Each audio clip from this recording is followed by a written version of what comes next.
화면이 안 나옵니다. 안녕하세요.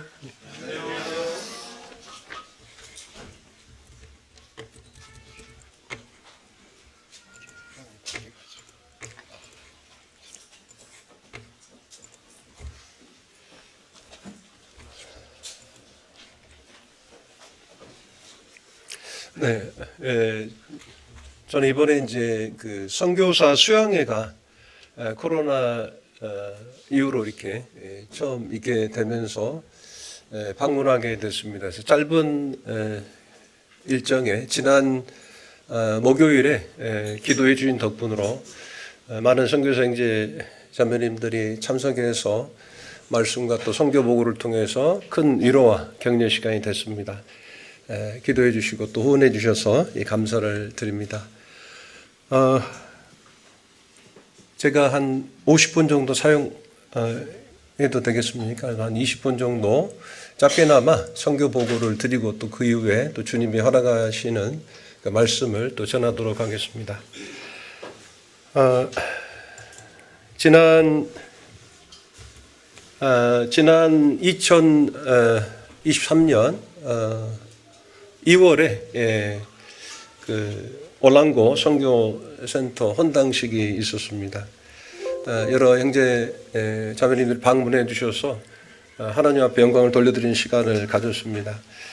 지난 제가 2002년도에 이제 필리핀으로 가서 이제 어느덧 21년의 세월이 흘렀는데 그 모든 사역의 보고를 다 드릴 수 없어서 간략하게나마 또 미처 듣지 못하신 성도님들 위해서 간략하게나마 선교 보고를 드리도록 하겠습니다.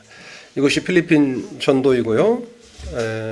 그리고 이제 필리핀 중부 지역을 이제 비사야 지역이라고 하는데요. 지금 보이는 이 섬이 이제 세부 섬입니다. 그리고 이제 아래 보올 섬이 있고요. 그리고 이제 그 서쪽으로 네그로스라고 하는 섬이 있습니다. 그리고 그 세부 섬에 이제 이 보이는 이제 가모테스 섬에 콘셀로 교회가 있고요. 그리고 이 세부 본섬에 이 시가 이제 9개의 도시가 있는데요. 그 중심 도시가 이제 세부시입니다. 그 세부시 바로 옆에 이제 만다위시가 있는데 그 만다위시에 빵란 교회가 있고요. 그리고 이제 빵란 교회에서 한 40여 분 북쪽으로 올라가게 되면 릴로안이라고 하는 군단위 지역이 나옵니다. 그곳에 릴로안 교회가 있습니다. 그리고 2013년 이후에 저희들이 복음을 전해서 2019년 이제 모임이 세워진 이제 올랑고라고 하는 이 섬에 마이니시라고 하는 이 지역에 교회가 세워졌습니다. 이렇게 오시게 되면 이제 올랑고 섬 산타로사 항구에 이제 도착하시게 됩니다. 이 올랑고 섬은 이제 2013년 이후 그러니까 하이엔이라고 하는 그 기상 관측상 가장 강력한 태풍 이후에 하나님께서 복음의 문을 여셨습니다. 그리고 이제 2017년경에 몇몇 소수의 이제 구원받은 이제 영혼들이 이제 더해지면서 조그만 에베당 건축의 필요성을 저희들이 알고 이제 기도 중에 주님께서 2017년 정말 생각지도 않은 이제 큰 땅을 저에게 주셨습니다. 하나님의 꿈이라고 하는 찬송을 이렇게 들으면서 하나님께서는 꿈을 꾸시고 또 그 비전을 저희들에게 주셔서 그 일을 이루게 하신다라고 하는 생각을 하게 됩니다.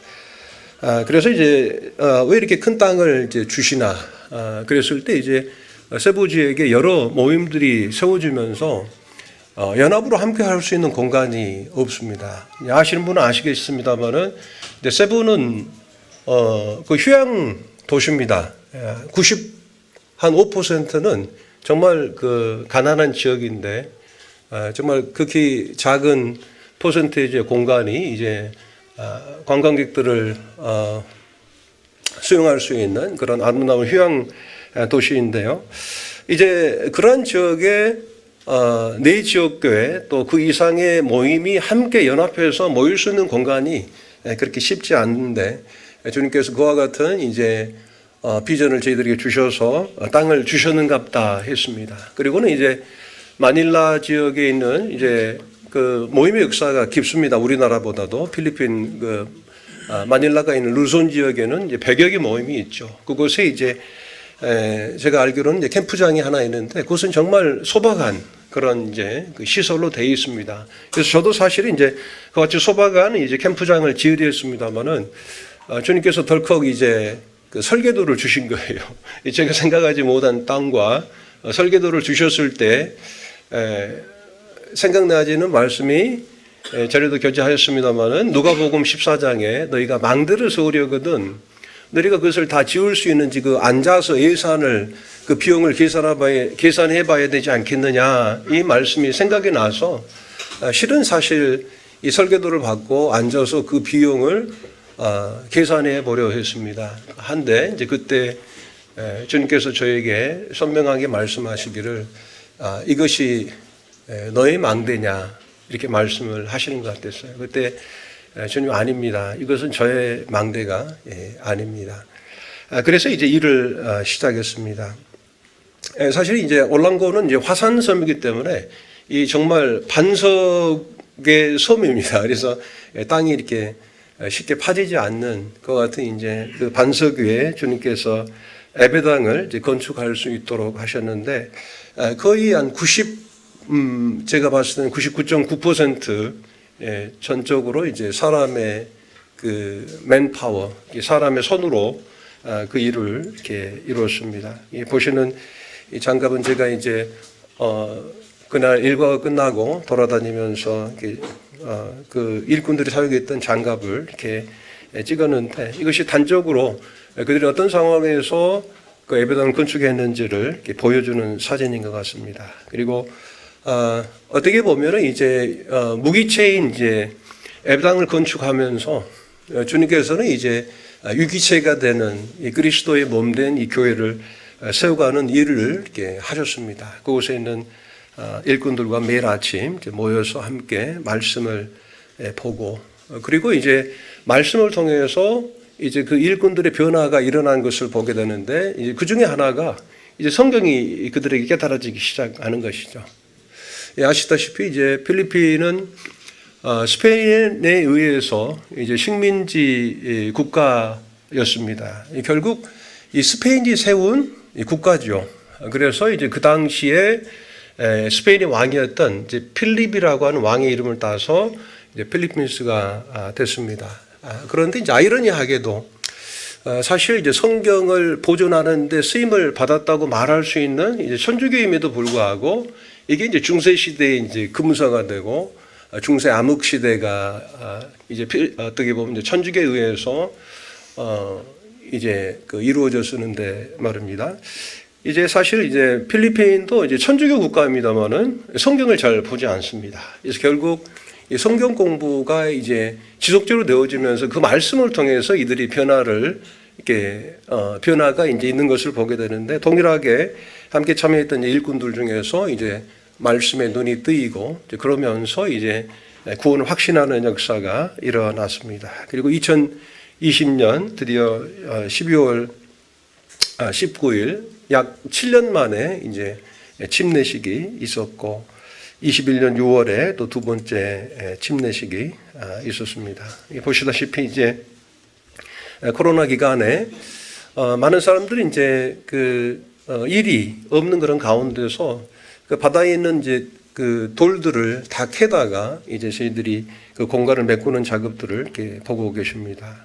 그리고 이제 2021년 첫 번째 그 건물이 이렇게 지어지고 이제 거의 완성이 돼 갈 즈음에 2021년 오데시라고 하는 또 두 번째 강력한 태풍이 올랑고를 중심으로 이렇게 지나갔습니다. 그래서 다 되어진 건물이 이제 훼손이 되는 정말 황망한 그런 사건이 있었습니다. 그때 와서 제가 성도님들에게 이렇게 간증을 드렸던 것으로 기억합니다만은 이곳은 이제 남자 기숙사의 지붕이 다 날아가 있는 모습입니다. 이제 정말 깔끔하게 그 지붕이 거의 한 3톤 정도 되는 이 지붕, 이 트러스가 통째로 이제 날아가는 이 같은 모습을 제 앞에서 보면서 그 황망함이 어떤 것인가 경험을 할 수가 있었습니다. 그래서 한 200m 이상 이렇게 그대로 깨끗하게 이렇게 날아갔습니다. 그래서 거의 이제 한 집을 이제 그 타격할 그런 상황이었는데 그 집 앞에 있는 이제 코코넛 나무에 의해서 이제 멈춰지는, 다행히 이제 인명 피해는 없는 그러한 것들을 이제 경험했습니다.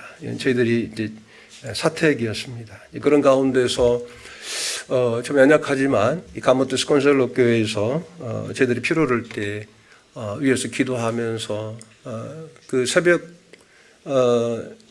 내내 그 쪽배를 타고 바나나며 또 쌀이며 이제 공급해주는 그 성도의 사랑, 현지 교회 성도의 사랑을 또 경험할 수가 있었습니다. 그리고 이제 섬에서 건축이 이루어졌기 때문에 99% 아까 이제 그 공간을 메웠던 그 돌 위에는 이제 모든 이제 자재들이 본섬에서 들어와 있기 때문에 이 태풍과 코로나의 과정 가운데서 모든 이제 자재 공급이 막히는 이와 같은 일들을 저희들이 경험을 했는데 2022년 이제 그 중반 지역에 그 기간 동안에 이제 주님께서 바지선을 이제 운행하도록 하게 하셨고 드디어 이제 저희들이 작업을 시작할 수가 있게 됐습니다. 그리고 이제 2022년 이제 말에 그 모든 회파된 파손된 이제 그러한 예배당을 저희들이 건축할 수가 있었습니다. 이제 보는 것이 조그만 이제 북카페이고요. 또 필리핀 사람들은 이제 농구를 아주 좋아합니다. 단순하게 공 하나와 어디든지 링 하나만 이렇게 설치하면 아주 재미있게 놀 수 있는 그런 이제 운동이기 때문에 저희들이 이제 청년들을 위해서 또 농구장을 저희들이 함께 지었습니다. 그러는 와중에서도 주님은 여전히 역사하셨고 주님께서는 몸된 교회 지체들을 이렇게 더해 주셨습니다. 그리고 드디어 이제 2023년 2월에 그러니까 한 5년 만입니다. 5년 만에 주님께서 예배당과 그리고 그 선교센터를 이렇게 완공하게 하시고 또 감사하게도 헌당식을 할 수가 있었는데 필리핀 지역에는 여러 지역 교회 성도님들과 그리고 한국에서도 여러 형제자매들이 함께 해주셔서 아주 귀한 그런 헌당식 이렇게 예배를 주님 앞에 드릴 수가 있었습니다. 대학로 모임에서도 여러 형제자매들이 참석하기를 바랬는데 그나마 또 몇몇 또 귀한 형제자매들이 방문해 주셔서 큰 위로와 또 힘이 되었습니다.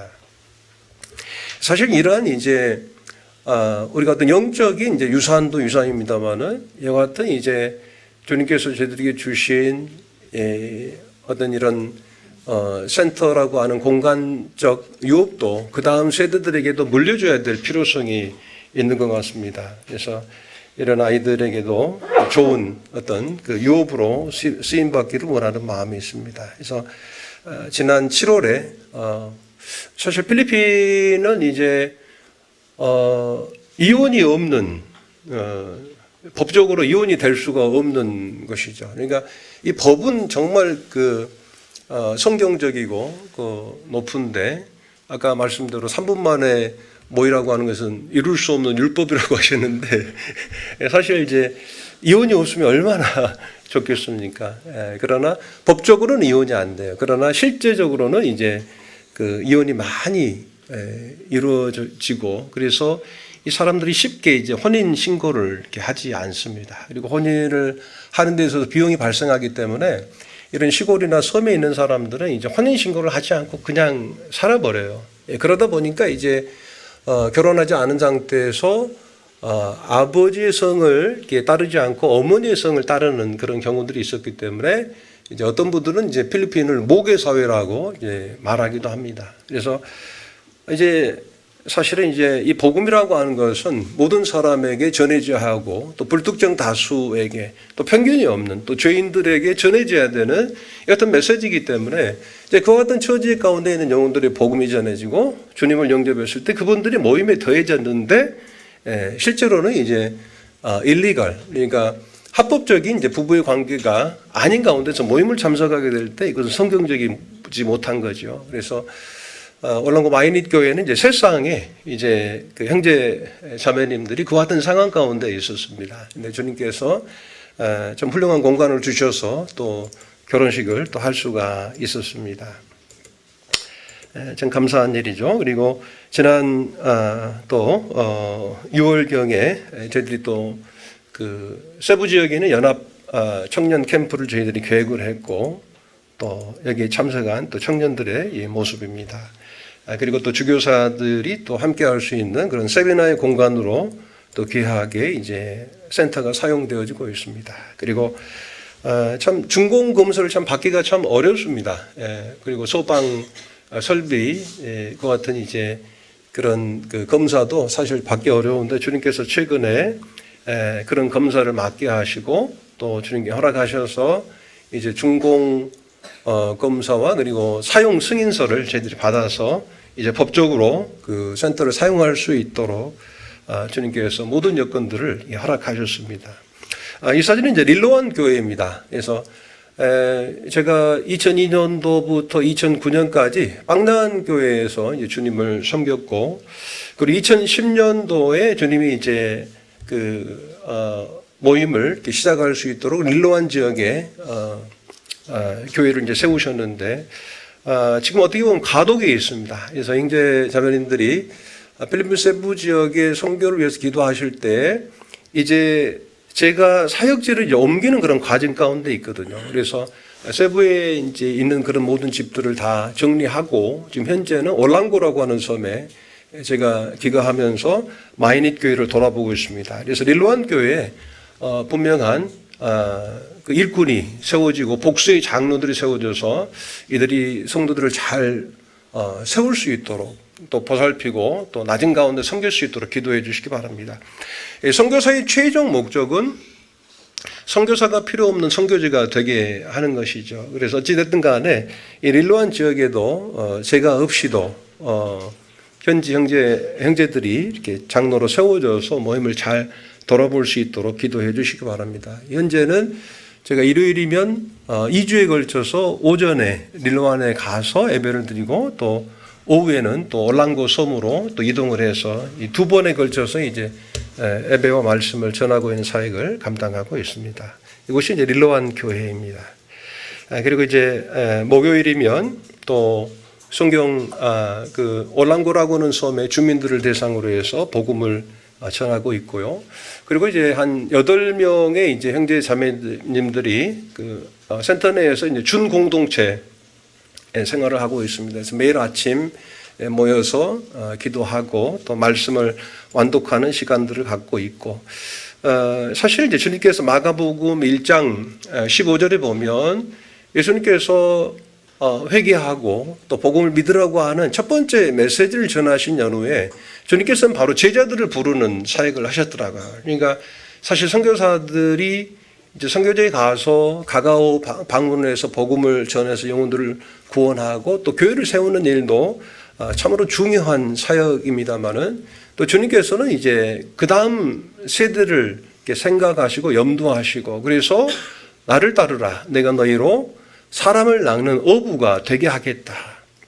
I will make라고 말씀하셨는데 주님께서는 이제 그 사역 가운데서 그 제자들 다음 세대를 세우는 이 같은 일들을 염두하시고 공생의 사역의 시작을 그것과 더불어서 하셨더라고 하는 거죠. 그래서 사실 이제 센터를 이제 지을 때에 여러 가지 목적이 있습니다만은 그 중에 하나가 이제 사람을 낚는 어부가 되게 하는 그 같은 공간이 되게 하는 것이죠. 그래서 그 부분을 위해서 기도해 주십시오. 사실 이제 제가 지역교회에서 지체로서 은사를 활용하면서 이제 그 필리핀에 이제 선교지로 이제 나아가게 됐는데 사실 제가 뭐 전문적으로 모 형제님처럼 어떤 그 선교 그 센터 훈련 기관에서 훈련받은 사람이 아니거든요.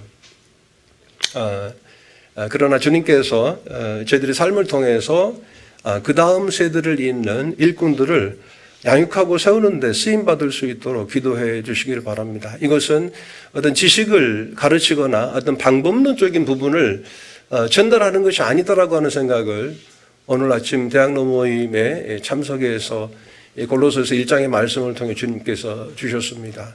너희들을 위해서 고난받는 것을 내가 기뻐했다.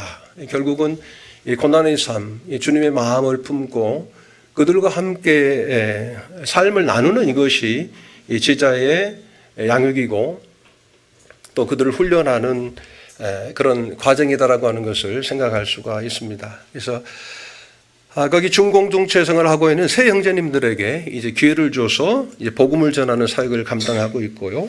그리고 더불어서 이제 의학봉사도 정자매가 열심히 하고 있습니다. 그들은 참 가난하기 때문에 정말 가난합니다. 가난하고 뭐 때로는 이제 복음뿐만 아니고 정말 사회를 변혁하고 싶은 그런 생각도 이제 들어요. 정말 그 최소 그런 월급 한 하루 품삯이 10,000원 정도 됩니다. 근데 또 자녀들도 많이 낳아요. 그래서 한 호구당 8명, 10명 그 사람들이 어떻게 정말 그 살아갈 수 있는지 사실 신비롭습니다. 그래서 그들이 혹 아프기라도 한다면 사실 이제 진료비는 그렇게 비싸질 않아요. 그런 부분은 또 잘 되어 있습니다. 그런데 그분들이 진료를 통해서 처방을 해주는 약들의 목록을 보게 되면 그분들이 실제로 약들을 구입할 수가 없어요. 그래서 거의 이제 그분들이 아플 때 그 처방전을 들고 이제 센터에 방문을 하게 됩니다. 그래서 있는 약들을 주고 또 그 처방전에 없는 약들은 또 그들이 구입할 수 있도록 또 최선을 다해서 돕고 있는 그런 상황 가운데 있습니다. 보시면 이제 보울섬이 있고요. 그 다음에 이제 이 올랑고 섬이 있습니다. 이 올랑고 섬 보시면은 여러 섬들이, 작은 섬들이 보이죠. 그래서 이런 섬들을 이제 영어에서는 아일렛 그러더라고요. 그래서 아주 작은 섬들. 이런 섬들은 사실 우리 이제 청년 형제님들이 한 바퀴 돌면 한 5분, 10분이면 돌 수 있는 이제 그런 섬들이 또 많이 있습니다. 그런 섬들을 저희들이 기도하고 있습니다. 그래서 얼마 전에 이 까불란이라고 하는 섬에 저희들이 방문해서 전도의 문을 주님께서 열어주시도록 기도하는 가운데서 방문을 했습니다. 보시면 이런 섬들이 많이 있습니다. 이 섬들의 이 보이시죠? 이게 다 집들입니다. 제가 언뜻 쉬어보니까 한 220여 가구가 되더라고요. 그래서 한 가구당 8명에서 10명 잡으면 이 조그만 섬에 2,000명이 살아요. 그래서 이런 곳에 가서 저희들이 복음을 전할 그런 계획들을 가지고 있습니다. 그래서 필리핀을 위해서 계속해서 기도해 주시길 바랍니다. 그래서 불쌍한 영혼들, 가난한 영혼들이 우리 예수 그리스도를 통해서 이제 하늘에 쌓아두는 그 어떤 소망 가운데 그분들이 살아가실 수 있도록 기도해 주시길 바랍니다.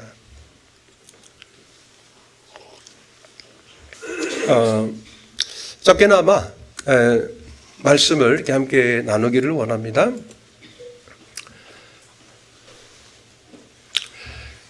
이 말씀은 이제 에베소서 4장 13절로 16절의 말씀입니다. 오늘 이제 나눌 말씀은 그 연합과 부흥, 연합과 이제 성장이라고 하는 어떤 주제로 메시지를 나누기를 원합니다. 우리가 다 하나님의 아들을 믿는 것과 아는 일에 하나가 되어 온전한 사람을 이루어 그리스도의 장성한 분량이 충만한 데까지 이르리니 이는 우리가 이제부터 어린아이가 되지 아니하여 사람의 속임수와 간사한 유혹에 빠져 온갖 교훈의 풍조에 밀려 여동하지 않게 하려 함이라. 오직 사랑 안에서 참된 것을 하여 범사에 그에게까지 자랄지라. 그는 머리니 곧 그리스도라. 그에게서 온 몸이 각 마디를 통하여 도움을 받음으로 연결되고 연락되고 상합되어 결합되어 각 지체의 분량대로 역사하여 그 몸을 자라게 하며 사랑 안에서 스스로 세우느니라.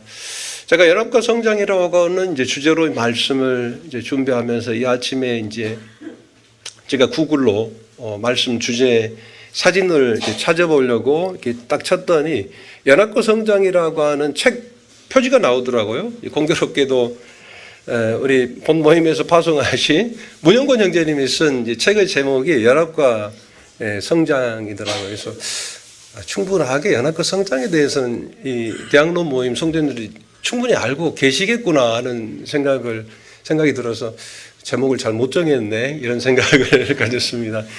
그런데 사실은 이 아는 것과 그죠? 아는 것과 이게 실천이 되어지고 그 아는 것이 실제로 이 우리 삶 가운데서 그리고 우리 모임 가운데서 이루어지느냐라고 하는 것은 다르다라고 하는 거죠. 우리가 아는 것이 정말 중요한데 안다고 해서 그것이 다 이루어지는 것은 아니다라고 하는 것입니다. 그래서 연합과 성장은 뗄래야 뗄 수 없는 그런 어찌 보면 상관관계가 있다라고 하는 거죠. 연합이 없는 성장은 사실 있을 수가 없죠. 성장이라고 하는 것은 연합이라고 하는 이 필수 요건이 이제 맞아지게 될 때 필연적으로 오는 결과다라고 하는 것입니다. 원인과 결과이기 때문에 사실 성장은 우리에게 달려 있는 것은 아니죠. 교회가 역사되어지고 부흥되어지는 것 이것은 사실 우리 손에 달려 있는 것이 아니고 하나님의 손에 온전히 달려 있는 것입니다. 그렇기 때문에 하나같이 어떤 일들을 이루시는 형제 자매님들의 간증을 들어보면 하나같이 뭐라고 하시죠? 하나님이 하셨습니다. 이것은 사실 그냥 하는 형식적인 말이 아니고 그들의 삶의 경험을 통해서 그 고백을 하지 않을 수가 없는 거예요. 실제적으로는 이 성장이라고 하는 것, 이 부흥이라고 하는 것은 하나님이 하신다라고 하는 거죠. 그러나 이제 이 연합의 부분에 있어서는 사실 우리가 힘을 써야 되는 이 부분이다라고 생각이 되어집니다. 여러분 그 성장이 이게 잠깐만요. 성장이 이제 어떤 의미겠습니까? 이 교회의 성장과 부흥. 제가 이제 어머님과 또 저희 동생이 이제 방배동 모임에서 이제 모임생활 하시기 때문에 제가 이제 한국을 방문하게 되면 이제 꼭 이제 어머니가 계시는 방배동 모임을 방문하고 또 자녀들이 있는 이제 대학로 모임을 제가 방문을 하게 됩니다. 실은 이번에 초청을 안 하셔도 오려고 그랬죠. 초청을 안 해주셔도 저는 이제 저희 뒷자리에 앉아서 예배에 참여하려고 했습니다. 이제 방배동 모임을 이제 가려고 하면 이제 동작대교를 지나서 가는 길이 있고 그다음에 이제 반포대교를 지나서 이제 법원을 지나 서리풀 터널을 이제 지나게 되면 바로 이제 방배동 교회가 나오거든요. 그러면 이제 서리풀 터널을 바로 지나기 전에 보이는 게 지금 보이는 건물입니다. 이제 이게 참 사랑의 교회거든요. 거기를 이제 지나가면 정말 입이 떡 벌어지더라고요. 이렇게 어마어마한 이제 외형적 그 건물의 교회를 이제 보게 되죠. 그리고는 저는 이제 방배동이라고 하는 어찌 보면 이제 그 카센터 위에 그 있는 조그마한 이제 예배당을 이제 저는 방문하게 됩니다. 그러면서 여러 생각들이 이제 저에게 있어요. 교회란 무엇인가? 그리고 교회의 어떤 성장과 그리고 부흥이 의미하는 것은 무엇인가? 어떤 우리가 교회의 어떤 외형적인 교회의 어떤 우리가 어떤 큰 건물을 가진다거나 그리고 많은 성도들이 또 많은 교인들이 이제 이 교회에 더해지는 것이 이 성장이고 부흥인가? 그것일 수도 있죠. 그러니까 어떤 우리들의 어떤 내면적인 성장을 통해서 외형적인 그와 같은 이제 성장과 축복이 우리에게 이루어진다면 사실은 정말 이상적인 거죠. 그러나 우리들의 내면의 어떤 것들은 연약해져 있고 또 그것들이 실제가 되지 않는데 외형적인 것은 커져버릴 수가 있다라고 하는 거예요. 우리도 모르게 이제 큰 건물을 마치 올랑고 센터에 있는 이제 큰 건물을 가지는 이 자체가 이 사역의 어떤 성장과 부흥과 성공의 기준이 결코 되어질 수 없다라고 하는 것을 제가 요즘 많이 느낍니다. 그래서 작은 공간이다 할지라도 그 가운데서 실제적으로 어떤 성장이 이루어지고 부흥이 얼마든지 이루어질 수 있다라고 하는 거예요.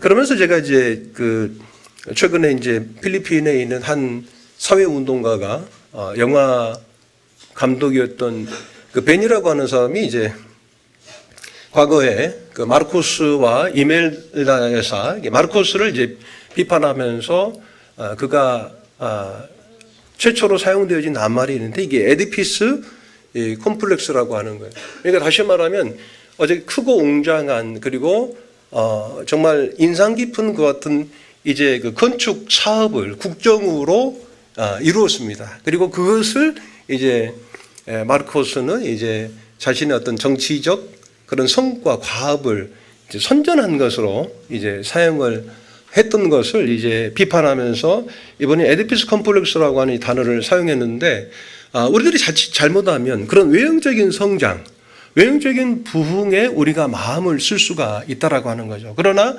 사실 이 성장이라고 하는 것은 바로 내면적 성장을 의미한다라고 하는 거예요. 교회가 추구해야 하는 것은 외형적인 성장이 아니고 내면적 성장이다라고 하는 것입니다. 그래서 이 교회의 연합과 성장은 바로 그에게서 그에게까지인 거죠. 그에게서로부터 우리가 이제 연합돼 줄 수 있다라고 해요. 성도들의 연합은 주님을 떠나서는 결코 이루어질 수가 없는 거죠. 그리고 성장이라고 하는 것은 그분에게까지 나아가는 것이 성장이다라고 하는 거예요. 이 교회가 몸인데 그 몸의 지체들이 각각의 구원을 통해서 구속을 통해서 하나님의 백성이 되고 이제 몸된 교회의 그 지체가 되어서 그 성도 각각이 이제 성장하게 될 때 교회가 비로소 성장하게 된다라고 하는 것입니다. 사실 이제 그 우리 어린 자녀들을 둔 형제 자매들, 특히 이제 어머니가 되는 자매님들이 염려하는 것은 이제 아이들의 성장이잖아요. 그래서 이제 아이들이 잘 좀 커주기를 이제 바라는 거예요. 근데 아이들이 또 우리 사람들이 성장하는 데 있어서 절대적으로 필요한 것이 있죠. 그게 뭐냐면 이제 성장판이 이제 없어지면 이제 성장할 수가 없어요. 아무리 좋은 것을 먹이고 또 운동을 시킨다 할지라도 이제 성장판이 닫히게 되면 성장할 수가 없습니다. 그런데 이제 이 성장판이 어디에 있습니까? 바로 어디 있죠? 네? 뼈. 뼈에서도 이제 그 끝과 끝. 그러니까 우리가 이제 그 많은 뼈들을 가지고 있는데 그 뼈의 이 끝과 끝, 그 마디마디마다 이제 성장판이 있더라는 거죠. 그래서 교회의 성장이라고 하는 것은 바로 그 성장판을 통해서 교회가 성장하는 거예요. 그 지체들이 성장하는 데 있어서는 바로 그 마디마디를 통해서 그 성장이 이루어진다라고 하는 것입니다. 그래서 4장 16절에 보게 되면 그에게서 온 몸이 각 마디를 통하여 이렇게 말씀을 하고 있죠. 사실 어떤 분들이 구원받으시고 이런 이야기를 하잖아요. 우리 꼭 교회를 가야지만이 구원을 받습니까? 그렇게 이제 묻잖아요. 그러면은 이제 어떻게 대답을 해 주시죠? 교회를 꼭 가야지만이 구원받습니까? 이렇게, 네? 뭐 그렇다지는 않지만 네. 성장을 위해서 그렇게 이제 일반적으로 대답을 하죠. 그래서 맞습니다. 실은 사실 이제 교회가 캐톨릭에서는 이제 교회가 구원이 교회에게 속했다고 이제 말을 합니다. 이단들은 사실 이제 이 교회를 통해서 교회를 통하지 않으면 이제 구원이 없다고 말하죠. 그러나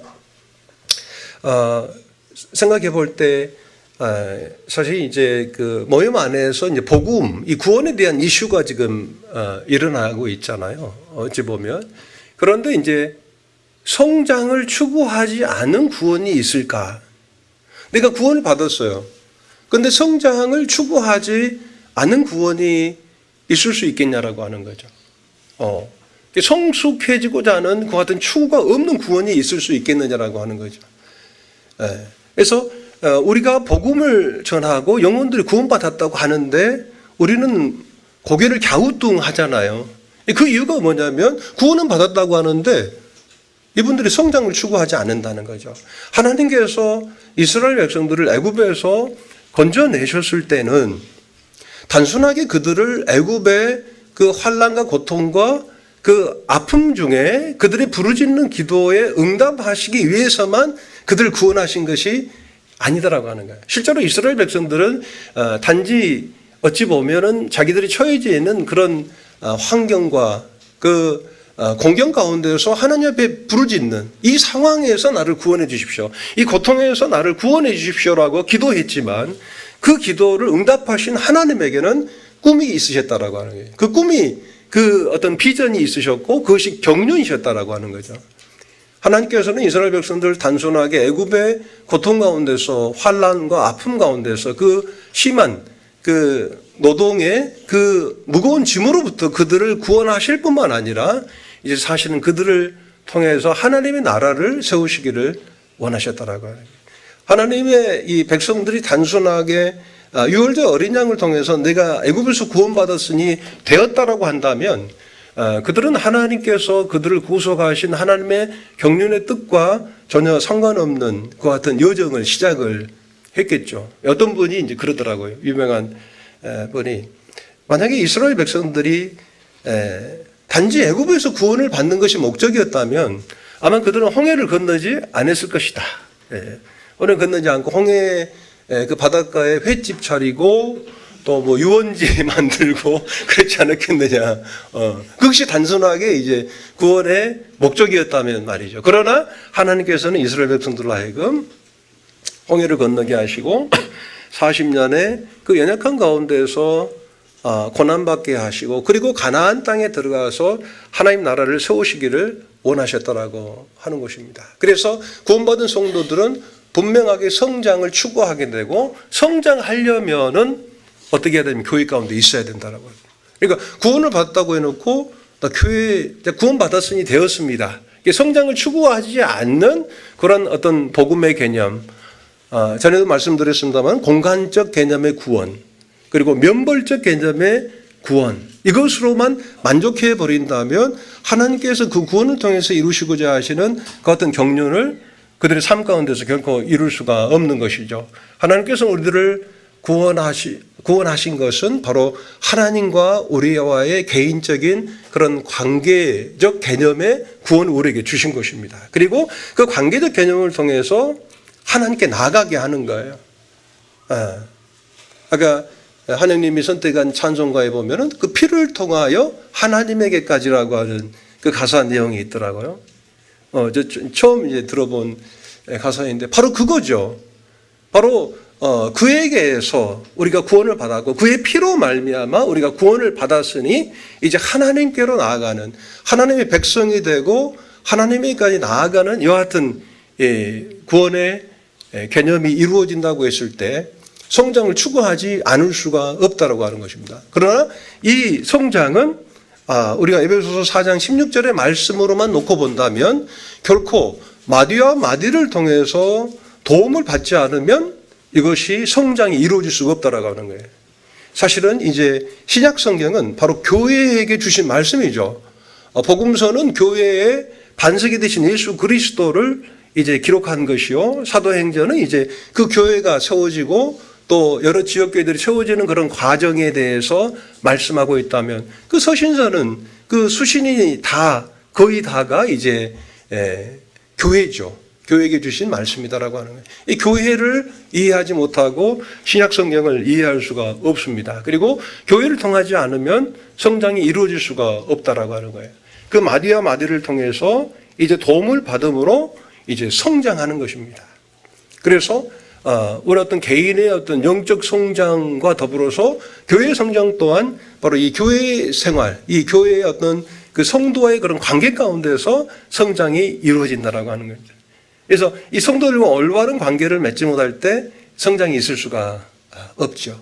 그래서 청년 형제 자매님들 그리고 모든 성도님들이 이 교회를 사모하고 성도와의 연합을 우리가 꿈꿔야 된다라고 하는 거죠. 그것을 우리가 사모해야 된다라고 하는 거죠. 그렇지 않으면 사실 성장 연합은 이루어질 수 없고 그 연합을 통해서 연합이 이루어지지 않는다면 성장과 부흥은 사실 있을 수가 없는 것입니다. 어떤 한 형제님의 어떤 정말 엑셀런트한 정말 어떤 위대한 한 지도자를 통해서 교회가 성장하는 것이 실은 아니다라고 하는 거죠. 정말 연약하고 또 부족하지만 주님을 주로 영접하고 그 주님을 주로 인정하는 그 어떤 교회 가운데서 그리스도의 인격을 가지고 성도들이 교제할 때 각 개인의 어떤 삶 가운데서 그 지체가 성장하고 그 지체가 성장할 때 교회가 성장되어지고 그리고 그 교회를 통해서 하나님의 온전한 영광을 받으신다라고 하는 것입니다. 그래서 사실 이제 이스라엘 백성들을 애굽에서 구원하신 것은 바로 그분에게까지 나아가게 하시기 위해서 하나님께서 이스라엘 백성들을 구원하셨죠. 그에게까지 나아가서 내가 그들 중에 그걸 성소를 그들이 나를 위하여 짓되 무릇 내가 네게 보이는 모양대로 장막을 짓고 기구들도 그 모양을 따라 지을지니라. 주님께서는 그들과 함께 거하기를 원하셔 이스라엘 백성들을 이제 구원하신 것입니다. 그런데 이제 연결이라고 하는 제가 이제 구성경 버전을 갖고 있기 때문에 거기는 이제 연락이라고 되어 있더라고요. 이 강매를 통해 도움을 받음으로 연결되었다. 이것이 이제 연락되었다.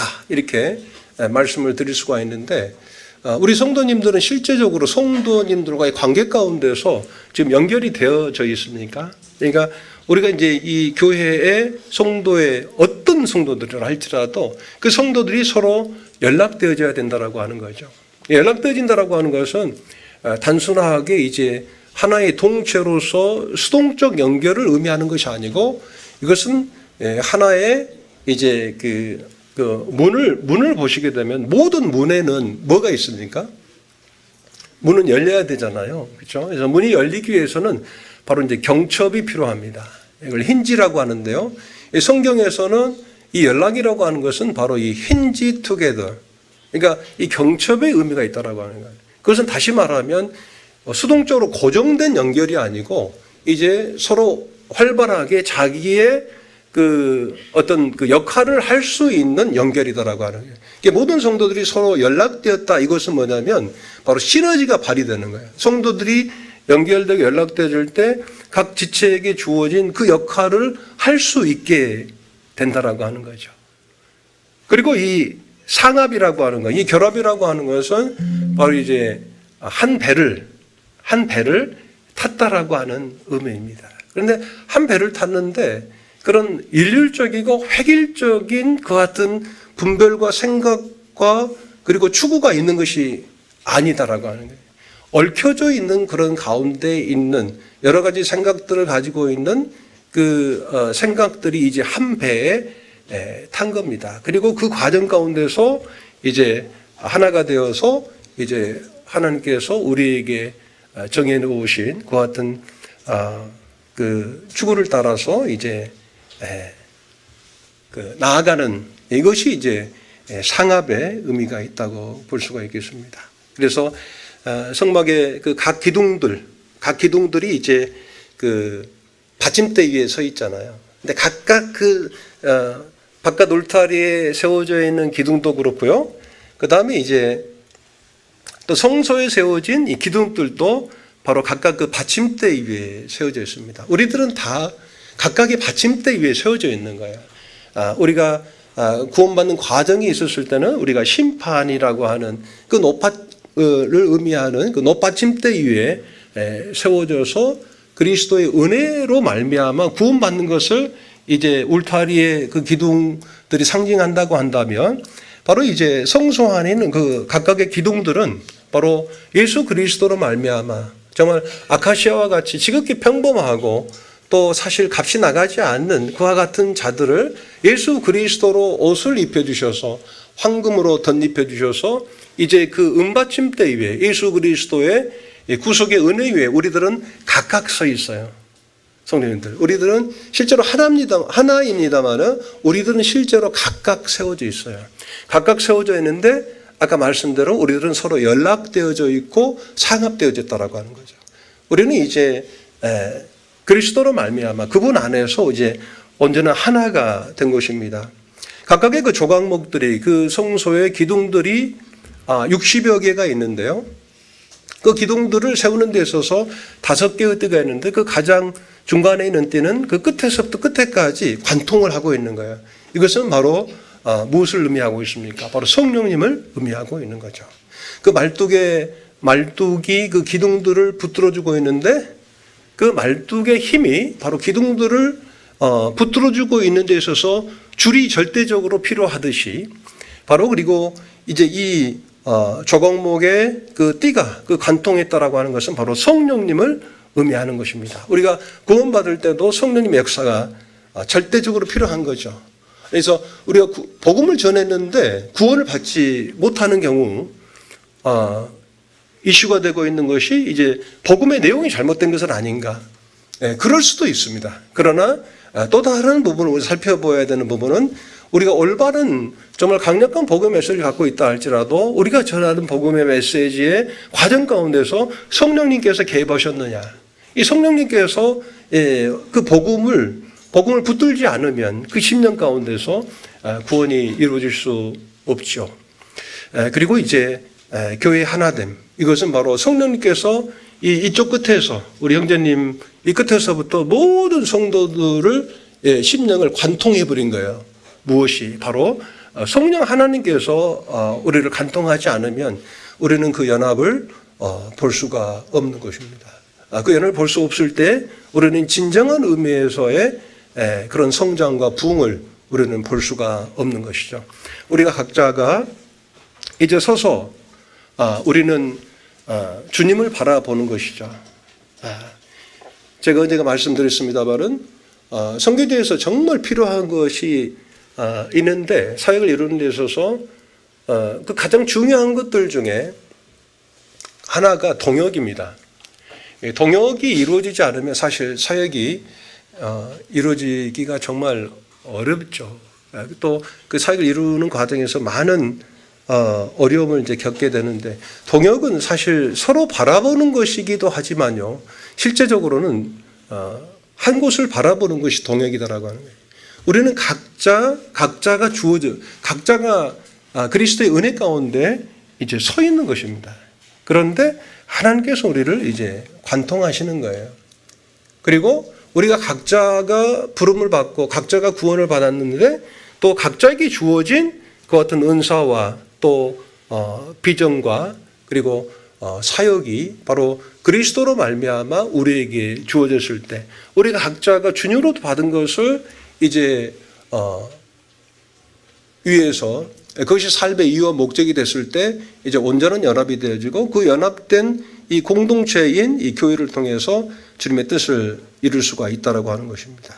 그래서 이 빌립보서 2장에 주님께서 마음을 같이하여 같은 사랑을 가지고 뜻을 합하여 한 마음을 품으라고 말씀을 하고 있는 것입니다. 이게 연합이죠. 그리고 아무 일이든지 다툼이나 허영으로 하지 말라고 말씀을 하고 있습니다. 그리고 에베소서 말씀에 각각 자기의 분량을 따라 이 말씀이 있잖아요. 그래서 각각의 우리가 그리스도의 구속의 은혜 가운데서 성소 안에 이 교회 안에 있으면서 우리에게 주어진 그 마땅한 일을 겸손하게 바라보는 것이죠. 사실 이 선교사들이 실수할 수 있는 부분이 있어요. 선교사들이 실수할 수 있는 부분. 사람이 할 수 있는 가장 가치 있고 위대한 일을 우리는 신앙 안에서 선교라고 말하잖아요. 그런데 그 위대한 일을 위해서 부름받은 이제 선교사들이 오해할 수 있는 것이 뭐냐면 자기가 위대하다고 생각하는 이것. 우리가 아무리 위대한 일을 주님 안에서 한다 할지라도 사실 우리가 위대한 것은 아니죠. 그리고 그 위대한 일을 이루시는 분이 주님이시고 우리는 각각의 부르신 그 분량을 따라서 겸손하게 그 일을 해 나갈 때 하나님이 그 일을 모든 것을 합력해서 그 일을 이루시는 거죠. 그 선을 이룰 때 우리는 주님 앞에 영광을 돌려드리는 이와 같은 클라이막스와 그리고 뭐 카타르시스 이런 것들을 우리가 사실 경험할 수가 있게 된다고 생각이 되어집니다. 그래서 교회 연합이 온전히 이루어질 때 거기에는 다툼이 없다. 다툼은 바로 뭡니까? 영어 성경에서 보니까 바로 selfishness. 그러니까 이기적인 야망. 마땅히 생각할 그 이상을 생각하게 될 때 이와 같은 것들이 이제 다툼으로 이제 결과가 나타나게 되는 거죠. 그리고 허영으로 하지 말라고 말씀을 하고 있습니다. 그래서 연합을 위해서 우리 온전히 주님만 바라보고 주님 위에 섰을 때 사실 이제 연합이 이루어지는 거잖아요. 다툼이 일어날 수가 없죠. 왜냐? 우리는 이제 어떤 이기적 그런 어떤 야망이 아니고 정말 이타적이고 주님이 중심되는 그 영광을 바라보기 때문이다라고 하는 생각을 하게 됩니다. 이 허영으로 하지 말고. 그래서 제가 그 한자 단어를 이렇게 찾아봤는데 영광영자 아시죠? 허영. 이 허영이라고 하는 것이 이제 헛된 영광이더라고요. 그래서 헛된 영광. 우리가 주님 안에 서 있지 않으면, 주님의 구속의 은혜 아래 서 있지 않으면 사실 허영이 들어와요. 자기 영광이 들어와요. 주님은 저를 21년 동안 있으면서 계속해서 이제 그것을 보여주시는 것 같습니다. 저의 스스로의 연약함으로 인해서 사실 제가 일어설 수 없고 그 은혜를 구하지 않으면 안 되는 여하튼 상황 가운데로 저를 몰아가시는 거예요. 그리고 지금 이 순간도 주님의 은혜를 의지하지 않으면 여러분들 앞에 서 있을 수가 없는 존재다라고 하는 것을 제가 너무나도 잘 알고 있습니다. 그래서 제 연약함으로 인해서 때로는 참 슬프지만 그러나 하나님의 경륜을 생각할 때 감사가 되죠. 저의 영광이 아니고 온전히 하나님을 의지할 수밖에 없는 이 존재다라고 하는 것을 깨닫게 해주시는데요. 이 낱말이 참 신기해요. 참 한자를 보면 이 나무 목자의 지붕변 위에 이제 불화자가 두 개가 있잖아요. 이게 이제 사람 인자에 이제 이제 점이 두 개 찍히게 되면 이제 화자가 되는데요. 이것은 실은 이제 불화자의 의미도 있지만은 한 사람이 빛이 나는 것을 어떤 상형적으로 보여주고 있는 글자입니다. 그래서 이 나무를 범하지 않으면 사람은 영광스러운 존재인 겁니다. 이미 하나님께서 에덴 동산에 아담과 하와를 이렇게 창조하실 때 자기 형상으로 창조하셨기 때문에 이미 사람은 영광스러운 거예요. 그러나 이제 하와와 이 아담이 이제 죄를 범하는데 뭐가 들어옵니까? 바로 이 헛된 영광. 자기가 생각할 그 이상의 생각을 품어버리는 이것이 이제 영광을 가로막는 것이고 평안을 깨치는 거예요. 기쁨이 사라지게 되는 것입니다. 사랑하는 여러분들 기뻐하십시오. 여러분들 어떤 일들을 추구하고 그 일을 이루려고 우리가 노력은 해야 되지만 그런 것들이 이루어지지 않는다 할지라도 말이죠. 너무 이렇게 허탈해하시거나 절망에 빠지지 마시기를 바랍니다. 우리는 여전히 그분의 구속 위에 서 있고 영광으로 입혀진 하나님의 형상을 따라 이제 창조되어진 존재들이고 예수 그리스도로 말미암아 이미 영화로운 존재가 되었다라고 하는 거예요. 그런데 사단은 이것을 먹는 날에는 네가 하나님과 같이 되리라. 제가 이제 그 사전을 찾아보니까 네가 이것을 먹으면 하나님이 되리라 이렇게 말을 했다라고 하는 거예요. 우리는 그 하나님 안에서 얼마든지 평안을 누리고 이 기쁨을 누리는 에덴의 의미가 기쁨의 의미가 있잖아요. 그래서 그 에덴 안에서 하나님이 우리에게 주신 그 순전한 그 기쁨을 누릴 수 있는 존재인데 바로 헛된 영광이 들어와 버린다라고 하는 거예요. 이 교회에 연합이 깨지는 것은 바로 이 헛된 영광이 들어올 때 이제 들어오는 것을 이제 보게 돼요. 꺼져버렸네요. 시간이 다 된 것 같습니다. 그래서 그 다툼이나 허영으로 하지 말고, 허영이 바로 교회 들어올 때 연합은 어쩌죠? 네, 깨진다. 그리고 연합이 깨졌는데 외형적으로 부흥을 해요. 이것은 진정한 부흥이 사실은 아닌 것입니다. 그것은 마치 이제 하루아침에 싱크홀이 생겨버리는 것처럼 그와 같은 부흥은 언제든지 깨어져 버릴 수 있다라고 하는 거예요. 그래서 마지막으로 이사야 그 12장인가요? 거기 보게 되면 이제 그 계명성이 나오잖아요.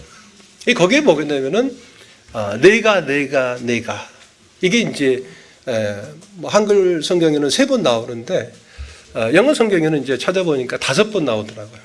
I will. 내가 그 북극 보좌 위에 뭐 앉을 것이고, 내가 그 지극히 높으신 자와 내가 비길 것이고, I will. 그렇다. 이 연합이 깨지는 것은 내가 나올 때 깨지는 거죠. 내가 나올 때.